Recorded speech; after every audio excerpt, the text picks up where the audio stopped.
자, 39번 한번 해보겠습니다.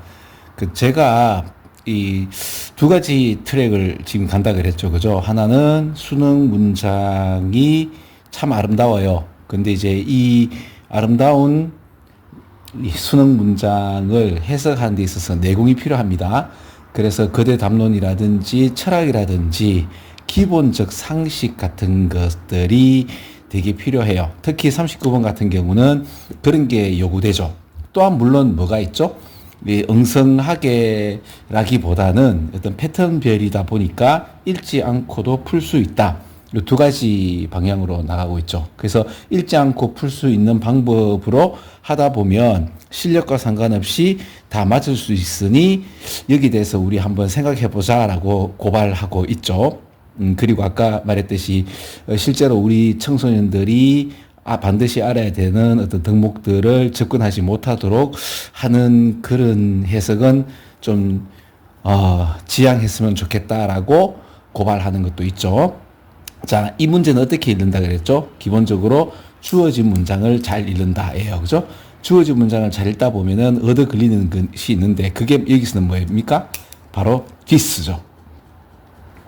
바로 이러한 프로세스. 그럼 this는 이 문장 앞에 있어야 되고 이 프로세스, 이 과정이 뭔가를 봐야 되는데 문장을 읽어보면 이게 숲이 황폐화되면 이 과정이 많은 것 fully accomplished니까 완벽하게 전적으로 이렇게 완성되어지는 것을 방해하게 되는 거죠. 그러면 상식적으로 한번 생각해 보세요. 숲이 황폐화되면 어떤 거요? 그 숲이 많아져 가지고 산소 농도가 올라가고 이산화탄소의 그 농도가 이제 줄어드는, 맞죠? 그죠? 왜냐하면 광합성 작용 때문에 그렇지 않나요? 그래서 기본적으로 이렇게 딱 봤을 때 요거는 일단 뭐죠? 우리 중학교 학생들 정도의 수준이 되면 이 정도는 알죠? 그러면 그 얘기가 어디 있는가 하면은 여기 있죠. 나무가 엄청 많이 존재하게 되면 당연히 요렇게 요 얘기가 나오죠. 그죠? 카본 디옥사이드에서 이산화탄소의 존재가 줄어든 어떤 존재니까 이제 줄어들게 되고, 그 다음에 increased existence of oxygen 해서 이게 전형적인 우리 고등학교 1학년들 수능 표현을 좀 읽어봐야 돼요. 그죠? 그러면 이 프로세스는 바로 요 얘기를 하는 거고, 그럼 당연히 3번에 오겠죠. 거기다가 요 얘기 있죠. 요 얘기. deforestation. 숲이라는 표현이 여기서 forest가 보이잖아요. 그죠?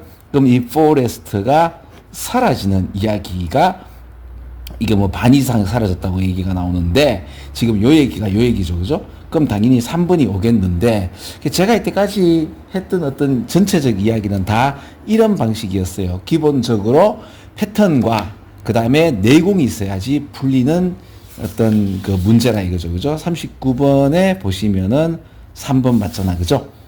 이렇게도 풀리는 겁니다.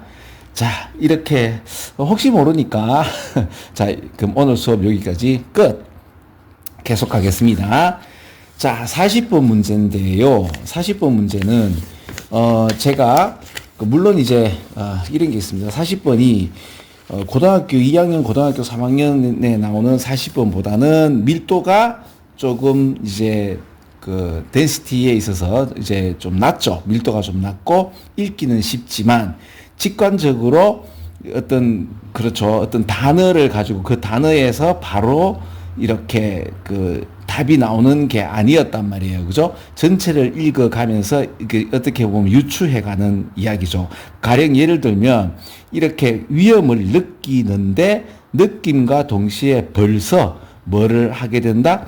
이미 행동은 하게 되는, 그렇죠? 자동적으로 이 위험에 대한 어세스먼트, 그죠? 이미 느껴버려 가지고 겁먹은 상태에서 행동이 벌써 나오게 되는 이런 것들, 그죠? 이런 게 좀 어렵죠. 그러니까 전체 문장에 대해서 이 밀도는 어떻게 보면 좀 낮지만 고등학교 2학년 3학년 거보다, 그죠? 근데 이제 어떤 특정 단어를 갖다가 탁탁 매칭되어서 바로 이렇게 해석되어지는 것은 아니죠. 자, 근데 이제 이 문장에 관련돼서 여러분들이 그럼에도 읽으면 되는데, 저는 이제 이 문장을 여러분이 잘 읽을 수 있도록 상식을 좀 말씀을 좀 드리자면요.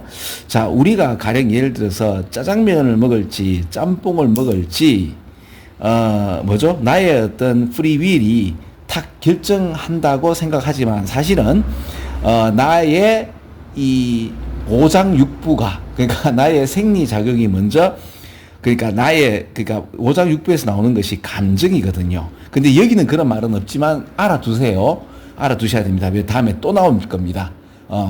반드시 나오고, 이 개념을 모르면 그 문장이 해석이 안 될 건데, 방금 했듯이 감정은 우리 배에서 나오는구나 라고 생각하고, 구체적으로는 우리의 장기, 그 신경다발에서 나오는 것들이죠. 그거를 갖다가 알게 되면 어떤 문장이 해석이 되는데, 그걸 모르면 이게 뭔 말이야? 라고 굉장히 생뚱맞는 그런 것들을 여러분들이 느낄 수 있을 거예요. 아무튼 중요한 거는 뭔가 하면은 우리의 생리작용이 먼저 짬뽕 짜장면을 갖다가 결정을 해버립니다. 나는 오늘 짜장면, 빨간색 짜장면이었나요? 모르겠습니다. 일단 짜장면을 먹고 싶다고 일단 우리 몸이 먼저 결정을 하고요. 그래, 느끼고요. 그 다음에 이성적으로 이제 여러분 thinking이라든지 thought는요, 여러분 이제 thought는 생각인데 아이디어도 생각이고 뭐 많잖아, 그죠? 근데 이제 thought는, thinking은 이성적 생각을, 논리적 생각을 thought나 thinking이라고 말을 합니다. 그래서 감성적으로 자동적으로 먼저 어떤 위험을 또는 이제 짜장면을 먹고 싶은 어떤 판단을 먼저 내리고요. 그 다음에 이성적으로, 그 다음에 어떻게 한다? 내 판단에 대한 자유의지를 덧씌우는 거라고 보면 돼요. 이성적으로 내가 왜 짜장면을 먹고 싶은지에 대해서, 그쵸? 계속 이제 설득을 하는 거죠. 그래서 이제 before이라는 요 표현도 좀 알아두시는 게 뭔가 하면은, 이렇게 now가 있는데 어떤 두 사건이 일어난단 말이에요. 그러면 어떤 사건이 주어 동사 did가 일어난다고 생각하면 요게 before이에요. 주어 동사 before 주어 동사 그러면 뭐뭐 하기 전에, 이 사건이 있기 전에 이건데, 이렇게 전에 하지 말고, 듣게 할 때 before를 갖다 전에 하면 다 놓쳐버립니다. 그러지 말고 어떤 사건이 일어나는데 주어 동사 블라블라블라 before 주어 동사 하면 그리고 나서 일어난다고 생각하면 됩니다. 다시 두 가지 사건이 일어났는데 먼저 일어난 사건이 after 어떤 사건입니다. 그리고 주어 동사입니다. 그럼 after 주어 동사면 이 사건이 일어난 후에 일어났다는데, 후회하지 말고 after 하면 무조건 이거 먼저 있었다라고 생각하면 됩니다. 무슨 말이냐? When we see something, someone을 보는데 이 양반이 뭐다? Who is dangerous죠. 그러니까 이 사람 좀 위험하다, 또는 이거 좀 위험하다인데 is가 is 비동사를 갖다가 feels 해도 된다, sounds 해도 되고 looks 해도 됩니다. 지금 되겠나요? 그럼 feels 하면 이거 뭐다? 이 사람 위험하게 느껴진다예요. 근데 그 느껴지는 게 코턴코터죠. 이게 팍 느껴지는 겁니다. 느껴짐과 동시에 우리는 벌써 그 느껴짐에 관련돼서 벌써 행동이 일어나고 있죠. 어디에서? 내면에서. 이거 여러분 빈칸으로 나왔대. 이게 왜 내면인가를 아시겠나요? 아까 제가 이 감정은 어디서 온다 그랬죠? 우리 몸 안에서 내려옵니다. 이제 나옵니다. 근데 이게 전두엽에서 나오는 게 아니고, 이제, 그렇죠? 근데 지금 제가 말씀드리는 거는 그냥 동네 아저씨의 어떤 썰이라고 생각하지 마시고, 제가 말하는 거는 반드시 나옵니다. 그러니까 이렇게 알아두시고요. 그래서 이제 내면적으로 이게 일어나고요. before. 그리고 나서 even start to thinking. 그러고 나는데 이제 뭐 한다? thinking 하는 거예요. thinking이란 말은 이 사람이 위험한 거에 대한 나의 뭐죠? 이성적인 어떤 설명과, 그렇죠? 내가 왜 이 사람에게 위험을 느끼는가에 대해서 스스로가 이렇게 이야기를 이제 이성적으로 만드는 거죠. 그래 보면 됩니다. 한 칸 더 올라가니까 또 레셔널 하면서 이제 코트가 되어 있네요. 그죠? 그래서 우리는 이렇게 설득을 확신하게 되는 거죠. 우리의 어떤 결정, 이 결정은 감성에서 오는 거죠. 그죠? 감정에서 이미 결정을 해놨습니다. 위험하다고 결정을 한 거죠.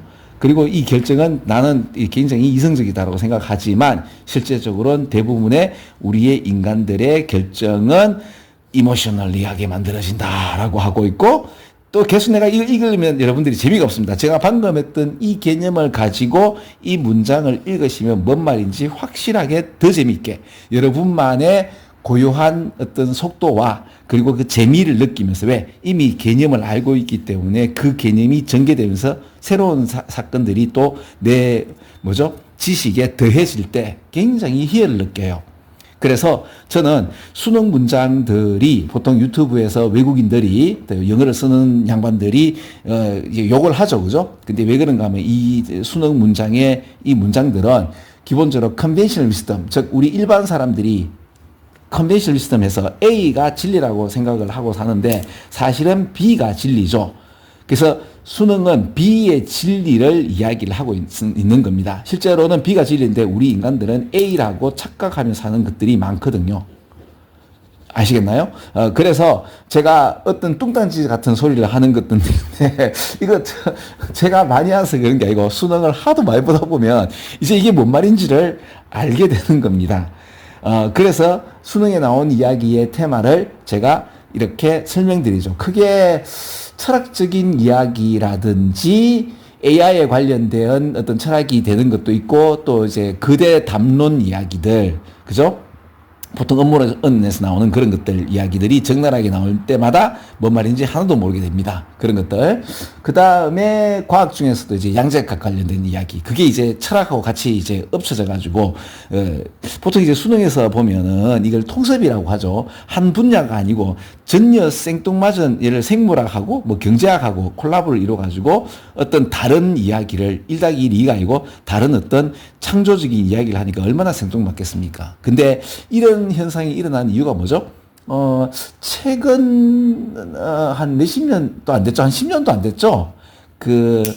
스티브 잡스라는 그 철학과 나온 아저씨가 있어요. 그 양반이 자기 친구, MIT 공대생이었나요? 잘 모르겠습니다. 하여튼 그 공대생하고 같이 이제, 그러니까 문과와 이과가 콜라보를 이루어서 아이폰이라는 새로운 어떤 창조적인 기계를 만들고 전 세계를 발칵 뒤집어 놨죠. 그러니까 이제 아이폰, 그러니까 휴대폰이 있는 세대와 이제 없는 세대가 이제 갈리는 거죠. 여러분은 태어나면서 벌써 휴대폰이 있는 세상이었나요? 우리 청소년들? 근데 이제 우리 아저씨, 아줌마들은 이제 휴대폰이 없는 세상을 이제 살아봤고 휴대폰이 있은 후의 세상을 살아봤거든요. 완전 세상이 달라졌어요. 그래서 이런 어떤 센세이션을 일으킨 양반이 바로 어떤 짓을 했죠? 문과와 이과를 통합했어요. 그래서 수능은 문이과를 통합하면서 이때까지 사람들이 컨벤셔널 위스덤 또는 미스라고 해서 사회적 통념, 원래는 진실이 아닌데 진실인 거를 갖다가 믿고 있는데 그걸 깨버리는 거죠.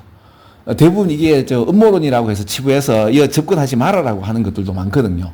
그런 것들을 이야기를 합니다. 그래서 이제 고등학교 1학년 같은 경우는 이제 이렇게 말씀드리는 게 맞는 게 이제 설마, 그리고 또 제 말이 불편할 수도 있거든요. 그러면 이제 못 듣게 되는 건데 긴가민가하고 듣다 보면은 그래서 제가 했던 말이 계속 나오고 있고 특히 제가 블로그에서 한 100개 정도 기본적으로 이제 사람들이 생각하지 못하는 것들 그런 거를 제가 또 올려놨거든요. 근데 이제 그게 넘사벽 문제고 그 개념을 알게 되면 수능 특히 이제 그 국어 문제도 좀 잘 풀게 되고 재미있습니다. 자, 오늘 수고했어요. 수업 끝!